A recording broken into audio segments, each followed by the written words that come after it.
Hey, everybody! It's the Trouble Planet podcast, and it's a very special podcast indeed because it's the Requiem for a Pipe Dream, as Nick said. Who would have thought that that the American dream was dead and that three talentless acts couldn't be successful? Who would have thought that? Who could have thought we could have taken this enterprise and dug it into subterranean levels Who would of have thought feasibility? that the financial juggernauts that were Keith and Kyle are now destitute, and it's Nick who has all the money? Who would have thought? Yeah. Nick has money. Yeah, I've been, yeah, man. A lot more than we do. Yeah, I've been failing upwards. What the fuck? No, this won't do. Well, that's why you need to host Maximum Bad. So, like, because you're the only one who's going to survive to eat, who can afford to eat and survive into the show. Yeah. Yeah, man, I struck it rich. Like, my job, so I get paid bi-weekly, but the way that their pay is scheduled out, like some of it gets missed a little bit because it's literally 2 times a month. It's not like every other week flat out. Uh-huh. So, I get what you mean. I think it's like 4 times a year. They actually have to pay out for 3 weeks of work instead of 2. Oh, wow. So, yeah, I got that plus my tax return. Yeah. Plus, you got your tax return already, you sack of fucking shit? Yeah, man. It was like Jesus the first Christ. or second week of January I turned that shit in. I'm trying to not do my taxes as long as possible because I know that they're going to go, hey, so wait, hold on. You were doing a lot of, some freelance work there?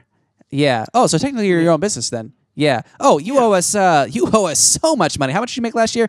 Not even. I'm actually federally broke. Like, according to the federal government, I do not make enough money to be alive. And they're going to go, I thought the Florida doesn't have income tax though, right? No, but I still have to state tax. Yeah, there's no state income tax, but I still have to pay federal. Crybaby motherfucker. Guess what? I have to do 2 state income taxes this year because I moved, and both states hate you. They're like, yes. Oh, hey, you're having some trouble there, motherfucker. I don't give a shit because the longer you take, the more the penalty's gonna be. So fuck off. Dude. Because here's the thing: I didn't make very much money last year, and I still have to pay like the self-employment tax, which is $400 minimum. Uh-huh. So I have to pay that. Yeah, and that's like that is a lot more money than I think I'll ever be able to pay. Well, that's the thing I definitely have made so little money in the last year that I'm not in the minimum tax bracket. So I'm pretty sure I'm looking forward to some refunds. I'm going to get that big fat check, literally enough money to buy a Sega Dreamcast 25 years ago, maybe. And that's going to be like, hot dog. I'm going to put that right in my bank account. Ooh, right in my bank account. Right in my ass. Oh, man. Yeah, but on top of that, I also got a promotion. Yeah. So I'm fucking living on Easy Street now. Like, I was just barely making this fucking existence happen. And now I'm like, well, I'm saving several $100s per month. Nice. What do I blow it on? The slumlord king of Craphole County, as the monarch famously said. Well, I was going to say, of course, the answer became, oh, yeah, more shit for the show. Like, I got like lights and like some stands and like more acoustic foam for my little recording space. So, yeah, as you two are dying in the gutter, I have more capability than ever to make more video content. Nick, accuracy there. Kyle is dying in the gutter. I am subsisting off of wild squirrels in a Unabomber shack. That's not you're dying in the woods, so that's slightly different. Somehow I have enough people. Somehow I have enough people in my life that will not allow me to die in the gutter, to my detriment and my detesting. Because it's just like I guess I'm not eating today, and then people go, nonsense, here you go, here's some food, and I go, oh, thanks, and they go, that's you owe me $10. I'm like, fuck you, god damn it, why do you guys keep doing this? Why do you keep paying for things and then making me pay you back? Here's the thing, the more important thing than that topic, Kyle, is Nick, don't worry, because the Patreon money will still definitely cover the back issues of Sonic the Comic that we need to buy. No, for certain upcoming projects. Yes. Oh, man. Let's talk about the future of Trouble Planet. Yeah. There is none. Goodbye. And then, play the outro music. All right. So, yeah, like, Mom, can I have another $1? Like, it was a fun little thing that we'd done for a while. But I mean, it's not going away. It's not going away forever. It might go on it's definitely going on hiatus. because we.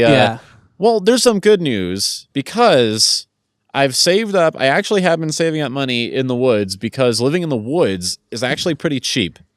I'm making way below poverty money, but the good thing about poverty money is it's normal money when your neighbors are mostly raccoons and the kind of mouse that carries the hantavirus and also the hantavirus itself. So ominous coughing. So like this the fact is how that we explain away your absence. Yeah. That'll work. But the fact that my rent is like $20 a week is the only reason I can survive. So, of course, I'm going to pack up and go to the most expensive city in the country. Like the third or fourth. Third or fourth most expensive. It's pretty expensive. San Fran is the most, and then New York is second, and then I think Honolulu is like the third, but LA's got to be in the top 7. Oh, top for 10 sure. at least, yeah. Yeah. But no, so like I'm going to do this unpaid naturally internship, and hopefully that'll lead to some paid gigs, and then hopefully that'll enable a living scenario that'll let us collaborate more and all that shit. And maybe, just maybe, I'll make contacts with people who are useful for making success in the media world, who we currently know zero. As someone who attempted basically the same thing in what I can only believe is a much less saturated city, I highly, highly recommend against that because it is not going to turn into anything for you because you have no skills and you have no connections. Yeah, but I have a good... But don't worry. There is a backup plan. I always have a backup plan. I am like Otto von Bismarck, all right? You say always like we should fucking know that already, and we definitely don't whatsoever. Well, Nick, you stepped on my great punchline. I was going to say, except I'm never going to have a Nazi warship named after me. So that's more success than I can look forward to. So, like, I mean, I didn't know how to really kind of segue into this, but I guess I kind of touched on like the people feeding me thing earlier. I actually went out to dinner with Caitlin to this Italian restaurant called Buca da Bici or Beatty or whatever. She had to tie you up. She had to tie you to a post outside the restaurant while she went by herself. She's like, "No, don't fucking move." Like a horse. Yeah. What did you say, Nick? Buca di Beppo?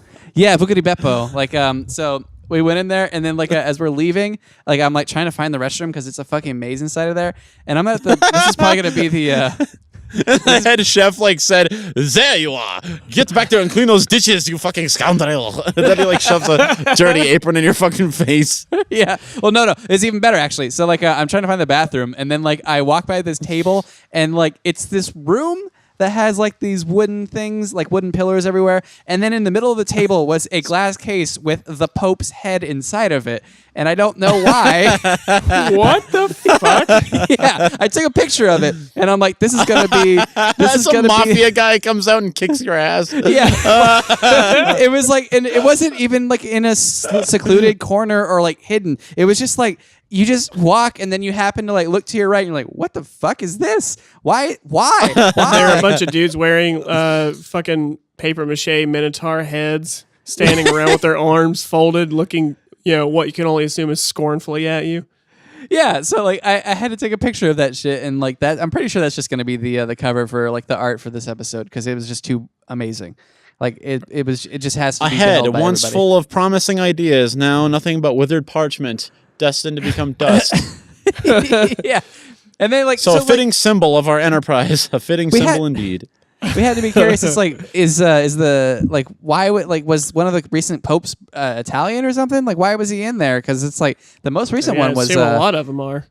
Yeah, like well, I don't think all of them are either because I think the last one was from Poland, and the one right now. There was a lot of hullabaloo how he may or may not have had Nazi connections.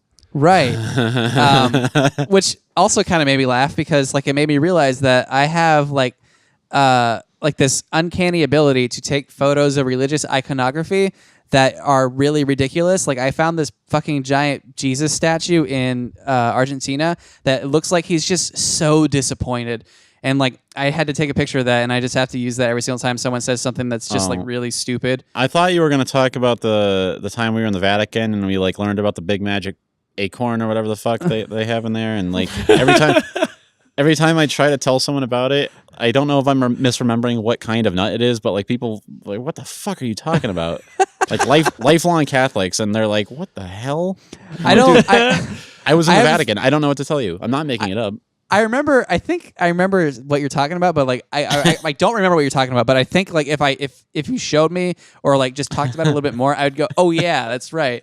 All I remember about the Vatican was like all these statues that had like the wieners knocked off and stuff like that for some reason. Because like one of the popes was like, because like, they're too heavy, or maybe No. They specifically either knocked them off or put little leaves over them because they're like, "Oh, the Jesus does not like little boy wieners. No more, no more." I mean.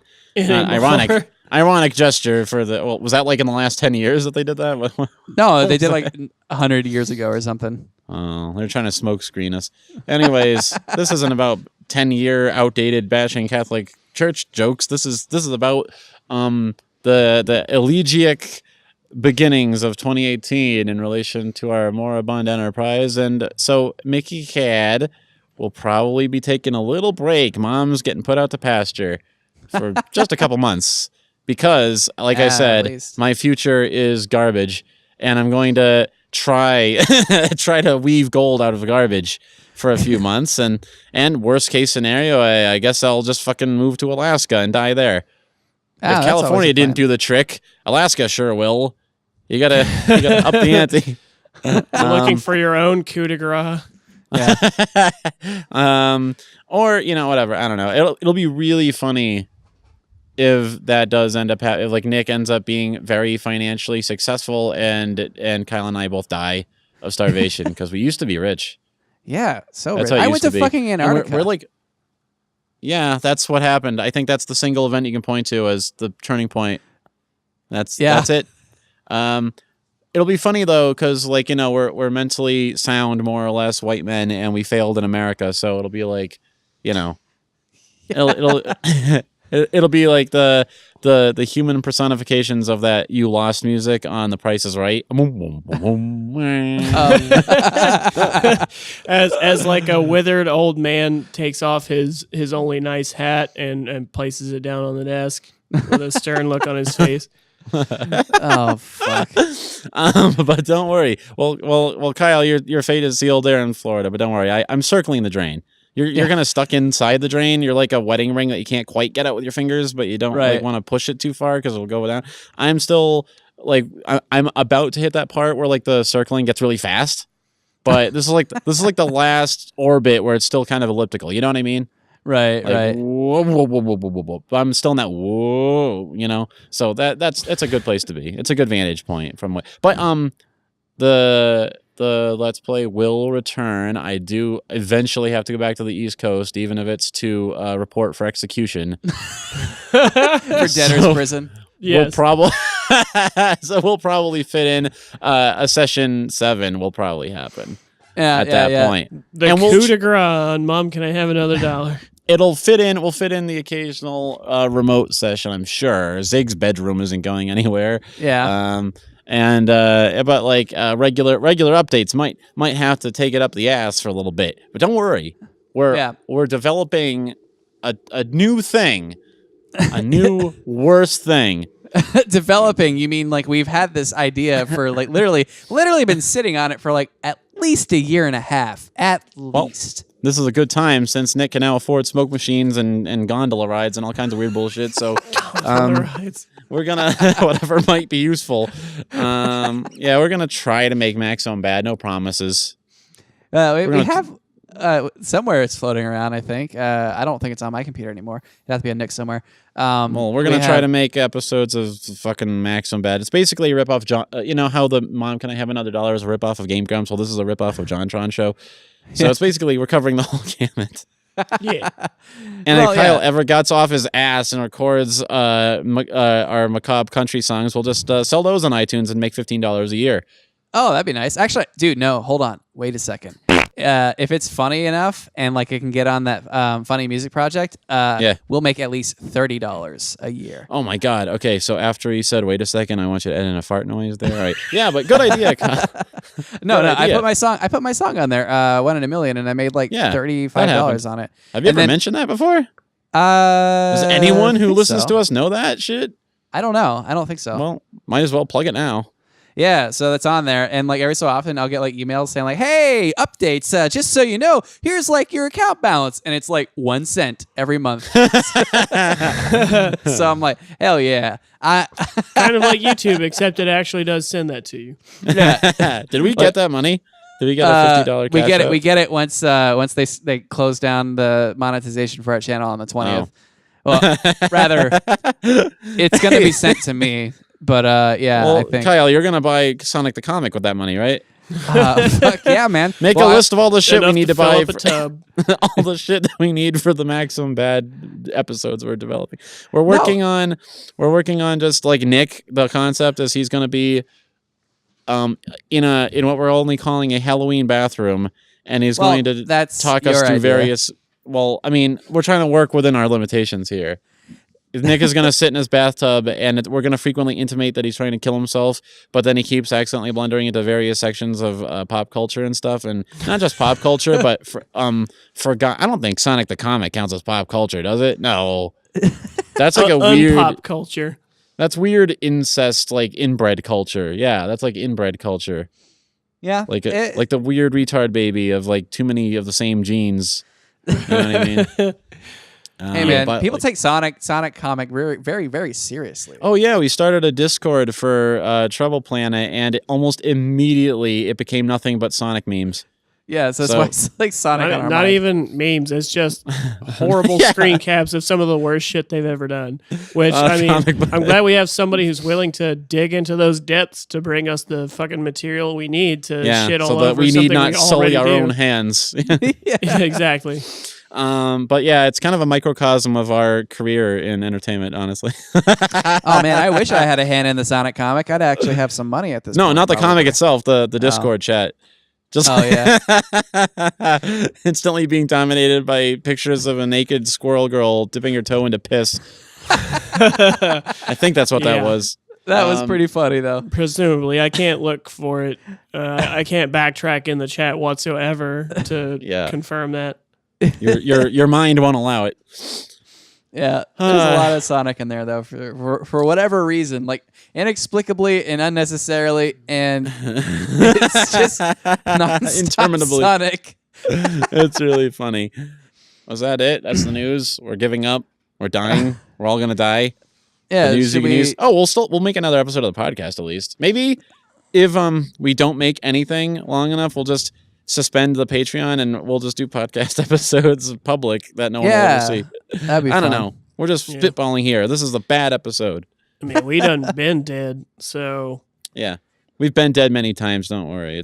That's how it works. Yeah. Hey, you know what? We actually kept the volley going more or less unbroken for like almost 3 years, which is pretty fucking impressive actually, considering we had no means to afford it before then.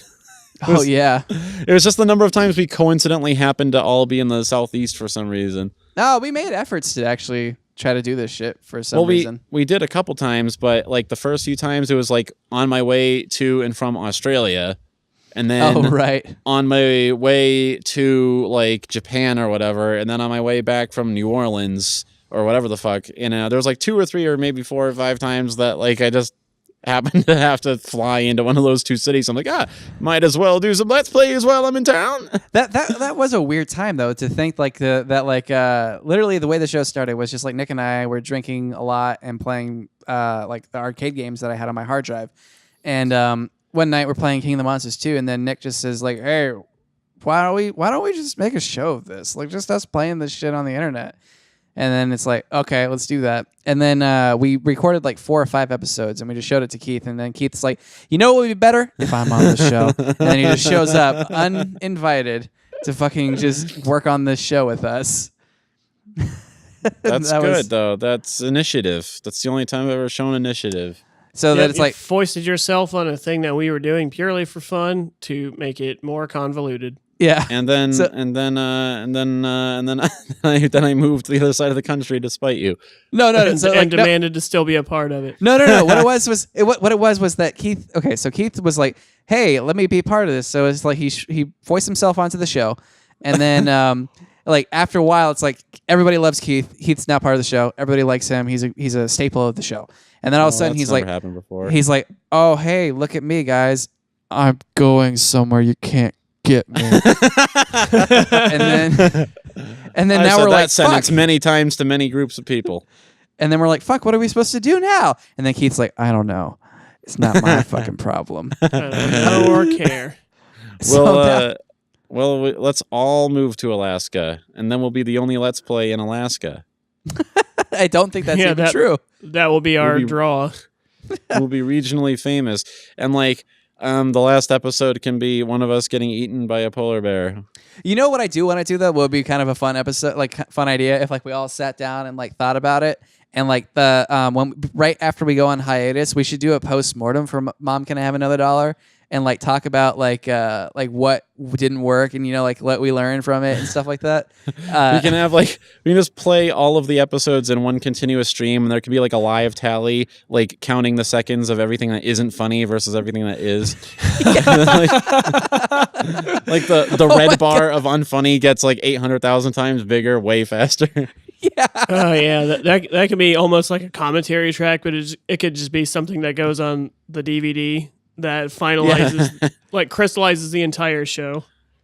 Yeah. So what I learned was don't make a Let's Play. That's the first thing I'm going to take away from this one.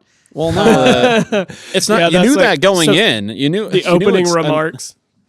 Yeah, you knew going in that this is the fast track to Failville, but like Failureville. That's what no, it wasn't though, because like the whole concept of a Let's Play is like so. All right. Not if anybody happens to listen to this, that is a Let's Player.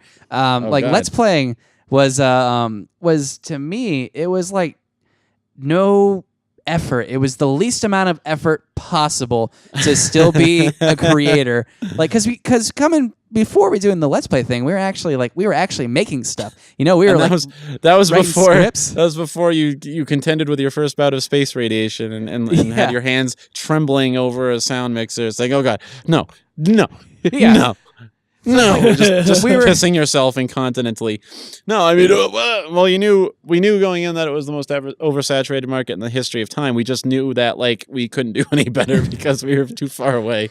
Yeah, it was like because like before it was okay. Let's make a we did have that time in when I was Proper Villain Films where we were like I was like, hey, let's do like a video a week, and then you guys would get exhausted, and then for some whatever like my maniac powers came in. And I was just like, we have to make an episode this week. We have to make something this week. We have to make something this week. So like we did like an episode a week. You're like green screen you fucking yourself. Yeah, like some variation of that. But it's basically like scripting out something, shooting it, and then editing it. So that was like a whole thing. It was like and then all of a sudden it's like, oh, let's do Let's Plays where it's just literally no editing to a very little. Well, no extent. Editing when you're in charge of it. There's considerable editing once Nick took the reins and started doing all the things I asked him and more. It's not nearly as much editing as like trying to sift through footage and stuff like that. Like you don't have to write anything.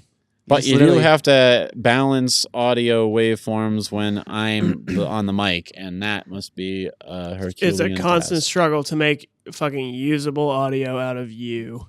Yeah. Yeah. That's what I needed to bring to the table. I needed to challenge your ass. Otherwise, you'd get lazy. I needed to be a problem. But my main skill is I'm a problem to be solved. And man is nothing without a problem to be solved. So, I mean, but the point I was trying to drive at here is like, so we started doing the Let's Play just because it's like easy to do. And like you can put out so much fucking content with the least amount of effort that you want to put in. So that's kind of like how we got onto that train. And so it's like Kyle, you could summarize that whole story by saying we're lazy hacks and we don't know what we're doing, which we already put in the trailer. What I wanted to say though is like at some point, like you kind of get like to an extent bored and you want to kind of return back to like the scripted, some sort of like content that you actually put more effort into. That was 4 videos in. We've always wanted to do like skits with competence, but it's just fucking We've only ever had one afternoon to do the whole like cursed coins thing. We had to cram that whole process into like 4 hours. Yeah. Yeah. Yeah, so it's like, trying to do something like that. I feel like that kind of made it a little bit more interesting, at least for us. Like, it's like, oh, we're getting together and we can actually shoot something, but it's like, what can we shoot? What is available to us? What is something that I know that was the first erection I had in like 2 years. Yeah, that was I think that came out great. And it's like, it'd be fun. Yeah, the erection. The erection is what you mean. Yeah. I was going to say that. But. It's fantastic. We all stood around and applauded. Yeah. But no, it's like, so at some point it's, that's what hopefully Maximum Bad can be, to do something that's a little bit more effort driven. A little bit more ambitious and worth people's time. Yeah. Nick, Nick has the money to equip himself and also doesn't micturate all over himself once a camera's on him, like me and Kyle will.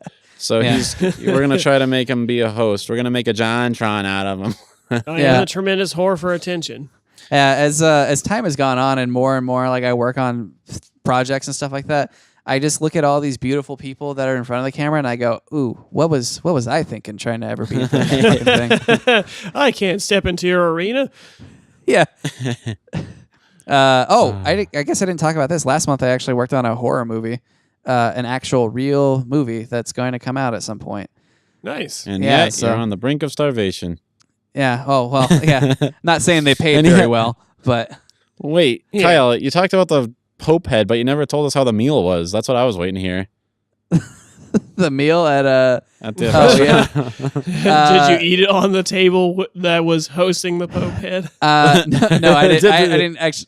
Unfortunately, I didn't know that was an option. Did they put the plate on the floor and make you eat like a dog? It's like it's all you didn't have any money. Yeah, actually, I would like to go back there. Like, first of all, that place is fucking expensive, but I would like to go back there specifically just to ask to be sat at the Pope table. Like, yeah, I don't care. I don't care what it takes. Place me at the Pope table. Yeah, turn the hose on this rascal Pierre. I don't care that there's near the Pope. I don't care that it's just me and my girlfriend, and that table seats 7 people. I'm fucking want to sit at that table. It's just looking in its lifeless eyes the whole time. Yeah. I will not sit you in the toilets in this place, let alone the Pope table. Maybe that's... You must quit this location at once. Maybe that's like what we can do next time you guys come down to Orlando. Maybe we can go to the... maybe we can go... right in your face. Oh, yeah, instead of 1 gormless ruffian coming in, 3. That'll make him happy. Yeah. Perhaps you would be more at home at the crack den down the street, sir. Yeah, I mean, we saw it happen back in Korea when we all used to go to the Chili's. Like, we saw how well our sort of company is received. Yeah. Boy. When we had that, I was just telling the story the other day about the waitress who just absolutely hated us and yet was unfortunately burdened with serving us every single time we went in there, no matter what time of day. I think she hated you for some reason because you had the wrong pheromones. No, she hated you because you told some sort of... Well, we don't know for a fact that she hated us for any particular reason, but I do recall that you had told a terrible joke or story, which pretty much all the same. And she walked up on it. I thought you sat down and just said hello and like her eyes bulged or something. No, we used to attribute it to like one particular thing that you said. Oh, okay. Because as is usual, you said something completely unforgivable. Yeah. And then it just lasted forever. And I remember like my particular effort to alleviate the situation was like I was like, well, we got to do something. Can't just have this bitch giving us the stink eye every time she comes around. You said that out loud though. That's the problem. It's straight to her face. Yeah.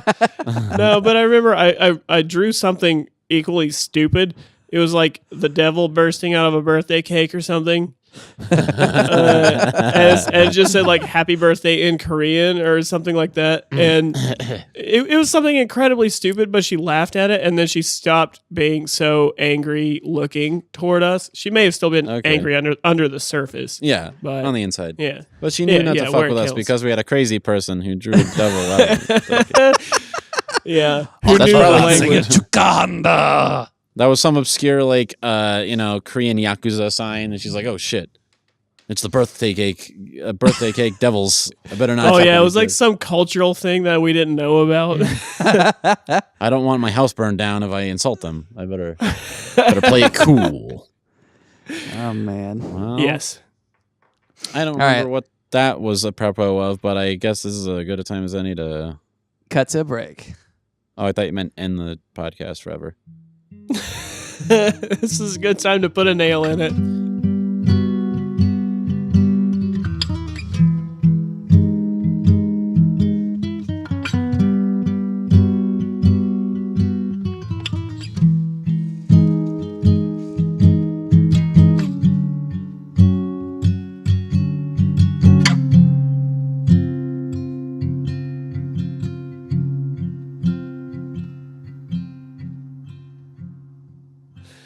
I hope you played really elegiac music or like a sad saxophone solo. Okay. Yeah. Okay. So this is the part of the episode everyone likes, all five of you, where we take a script.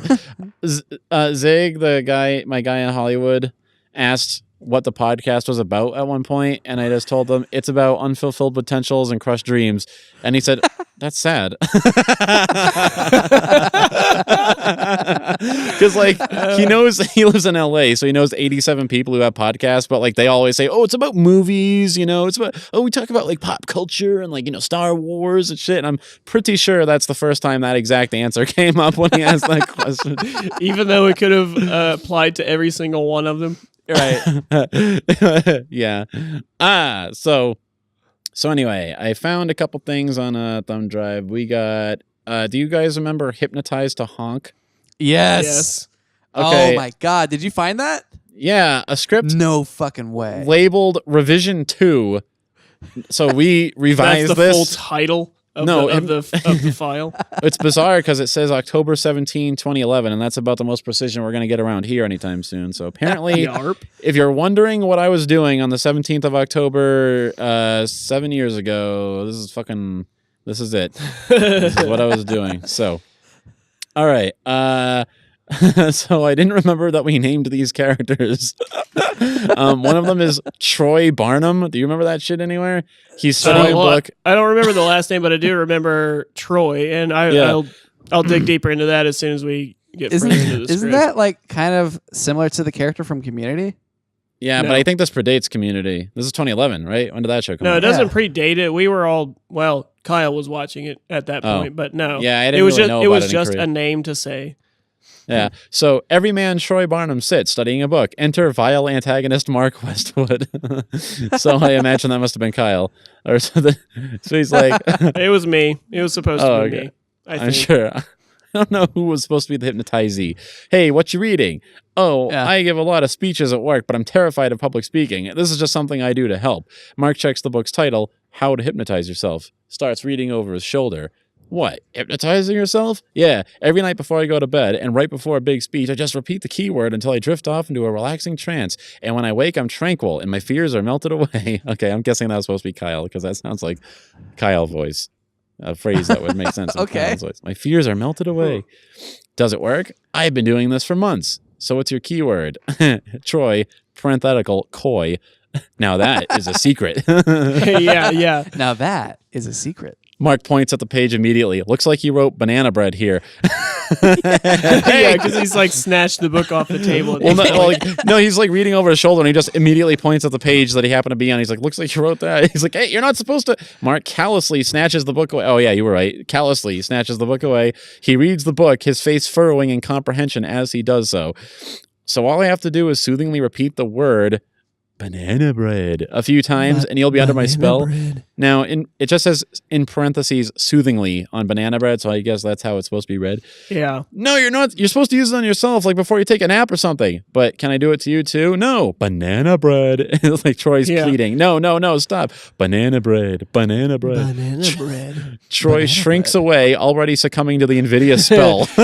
Yeah, where he just like, he's like, no. I remember you said like a long lugubrious sigh. That is almost exactly the fucking phrasing in the slug line because it says emitting a lugubrious ooh as he does. So that's definitely Nick. Yeah. Finally, he enters a terrible trance. I like to hold on. Sorry, I'm sorry about this, but we got to witness in real time how amazing Nick's fucking memory is. It's like, yeah, I know. It's right? almost frustrating. Like, you can fucking remember like the things that your mind will allow you to remember to an exact detail, and then the other shit that your mind will just like not remember at all. Like it the word is repress. Because it's like you'll remember something to an exact Nick, where's the phrase. receipts for our taxes this year? I don't know. But I know 8 years ago you said something was a lugubrious sigh. Okay, so enter Lincoln Scottfield. Oh, how Shakespearean. Enter, right? Lincoln. Oh, wait, maybe Nick, you're supposed to be Lincoln. I don't know, because the first word in his dialogue is in parentheses honk. It was that's totally Nick. What's going on here, guys? Mark says, "Oh, Troy is trying to hypnotize himself into not being a crybaby." he sees that Troy is helpless. Oh, sweet, it worked. What should we do? Should we make him good at gambling? Make him develop a taste for human flesh. Oh man, dark bro. And then Dark bro. Lincoln shrugging, honk. Honk with me, Troy. Yeah, Nick, do the honk so people can hear it. Yeah, okay. So they share a moment of clarity. Mark gets up real close. Okay, so after he honks, just like Nick did, they share a moment of clarity. Mark gets up real close to Troy's face area. Honk with me, Troy. Oh, the exact fucking line that was written in the script before you... Nick! Why do you know this so well? Honk with me, Troy, is the next line. He honks. Troy offers a week... Okay. Troy offers a weak unconscious honk. Repeat once. Mark snaps his fingers apropos the book's instructions. Troy snaps out of it. The condom broke. I remember that. I forgot what the context was, but I just remember somebody being asleep and snapping awake and going, "Oh, the condom broke." Oh yeah, you wanted to have him say something like really panicked, just like anything, like to take him away from the fucking nightmare of being hypnotized to honk. Yeah, so a nightmare about a broken condom. Good. Moving on. He stops, notes the fascinated look on his co-evol's faces. Troy continued, "Oh, damn it, you hypnotized me, didn't you?" I don't know. What did you do? I don't think we had time to do anything. What did you do to me? Look, you were zoned out for like 8 seconds before we could come up with a way to fuck with you. I mean, help you. Yeah. Oh, no. Mark says to come up with a way to fuck with you, and then Lincoln intervenes to help you. Mark corrects himself to help you, but you snapped out of it all on your own. Like hell, I'll believe you. What did you... Or you, points accusingly at Lincoln, do to me. Yeah. That's a nice touch. And then Lincoln just honk, honk, and Troy counter honks. Yeah, I remember you coined the term honkalalia. Yeah. Okay, Nick, you motherfucker. Because next page, Mark reacts with bemused delight. Do that again. Honk, honk. Oh shit, this isn't... And then the next slug line simply reads, honkalalia. So that's a permutation of the disorder echolalia. In case you don't know at home, it's a relative of Tourette's, I think, and it's like it causes you to repeat the last thing you heard someone else say.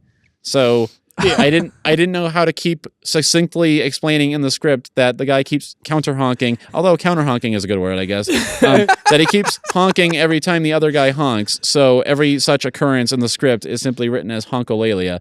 So they devolve into honkalalia. Right. So every honkalalia should be read aloud as honk, but like honk honk. So oh shit, this isn't honkalalia. Funny. Oh man, this is the best. Guys, seriously, I have honkalalia. Speech. Guys, seriously, fuck. A moment of tense silence. Honkalalia. And then, okay. Okay. Honkalalia montage. As cars go by. So I guess like a car in traffic honks and he has to honk back. Geese fly overhead. Oh, this must be the revision too, because like originally it was just like, fuck, I have to go to my meeting or whatever. Yeah. And like he's giving a big speech because like there was no montage, because like originally he just went straight to the thing, and then as he's trying to do his speech, like you just see like geese flying by and like they're honking, and he honks in response. Well, like, okay, yeah. I mean, it's almost the same. It's just that the montage happens before going to that. So it's like kids on bikes. His quote unquote friends ruin his time in public. He breaks down weeping. He breaks down weeping and honking. They encourage the waiter to give it a try. He is delighted. So I guess that. I guess the montage ends in a restaurant. I don't think this is in the script, but I could just imagine like somebody like is in front of a bus and the bus just lays on the horn, so he has to go as long as the fucking bus. So the bus is like, oh yeah, I thought there was something like that. That just like drags on too long, and he's just like, just like the whole fucking time. Yeah. Okay, so I guess so crossfade to the boardroom daytime. And it basically, so Tony prepares to give a speech before some shitheads in suits. He has a dandy PowerPoint going on. He is obviously nervous. And that is where it abruptly ends, unfortunately. Let me see if... Really? Yeah. The ending basically goes like, so it does exactly what I just described. Like maybe, geese fly by it's and everything. in revision 1 still. I guess I well, didn't maybe. I do remember it to some degree that the ending revolved around like people blowing their nose in the audience or something like that, and he starts honking like instinctively, and he realizes at that moment that he's fucked up so hard that there's no way to recover, and he's just, like embarrassed and sweating and like he leaves crying. I don't remember if this is like part of the original script. I don't, because I remember. Okay, there's another. When we were in fucking Switzerland, Keith and I, we were talking about this, and like I think at some point we wanted to make it into a trilogy of some kind, where like in the ending that we had come up with when we were in Switzerland, I think was like he's at the hospital and he can no longer speak, he can only honk. So like they're at the hospital, and then they're like, the doctor's like, well, there's nothing we can do about it. And they're like, oh shit, what was like the word that we were supposed to say to like get him out of this? Oh, and, banana bread or something? Yeah, they couldn't remember what the word was. So they're just like, was it like peach cobbler or something? I can't remember. And then like, so like that's the only way to save him. But they can't save him, and he's just laying in this hospital bed. And then, he eventually dies, and they feel kind of bad about it, like, oh shit, man. And then like the police come in, and they like say like this man was actually like a child rapist or something, and go, oh, cool. I guess we didn't learn anything, and we did everything right. You think you know a guy. Yeah. Then like I just remember the last shot was gonna be like his dead face and then like a disembodied echoing honk honk honk honk. Yeah. I remember that we needed a close-up page. We didn't film this, but like we needed a close-up of the page where he wrote his keyword, and I actually wrote like 20 pages of just the how to hypnotize yourself to honk book. No, right.